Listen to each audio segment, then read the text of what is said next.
Le Monde a publié une enquête au terme de laquelle 32% des couples gays mariés ont voté Front National. C'est une information qui ne peut pas ne pas vous intéresser. Vous avez l'habitude de faire des campagnes électorales, vous faites du clientélisme politique comme tous les partis. Qu'est-ce que ça vous inspire comme chiffre? Alors d'abord, non, je ne fais pas de clientélisme politique. Clientélisme, vous faites de la politique, vous segmentez l'électorat. J'essaie d'aller voir mes compatriots dans leur diversité. Non, mais si vous faites de la langue de bois, c'est pas grave. Mais... Non, clientélisme, c'est vraiment pour moi, c'est pas acceptable. Je combats le clientélisme. Clientélisme, ça signifie d'aller voir, promettre à des catégories de personnes des choses. 32% des couples mariés homosexuels qui votent Front National. Ça veut dire quoi? Ça confirme notre analyse. Ça veut dire qu'il y a pas que les gens ne se mettent pas eux-mêmes dans des cases.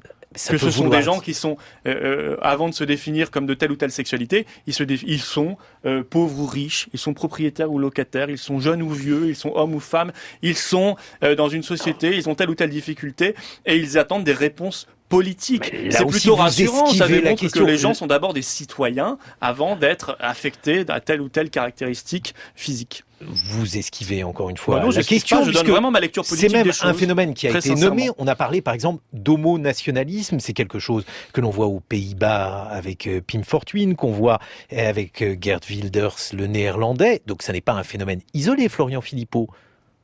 Je sais pas, vous avez le droit d'avoir des lectures tribales, vous avez le droit de faire ce bond en arrière phénoménal. Je le trouve un peu dommage sur France Culture qu'on raisonne ainsi, qu'on mette les gens dans un déterminisme biologique ou je ne sais quoi. Ça nous rappelle de sombres heures, ce que vous êtes en train de dire. Moi, je pense que nous sommes des citoyens. C'est même l'apport de la Révolution française et des Lumières, c'est que nous sommes avant tout des citoyens et nous sommes détachés de tout déterminisme, heureusement, biologique, social, racial. Vous pensez par exemple que le débat sur le mariage gay, mais vous avez le droit de penser qu'on vote de telle manière parce qu'on est noir ou blanc ou homosexuel ou hétérosexuel. Ça, c'est votre droit, mais ça vous ramènera quelque chose.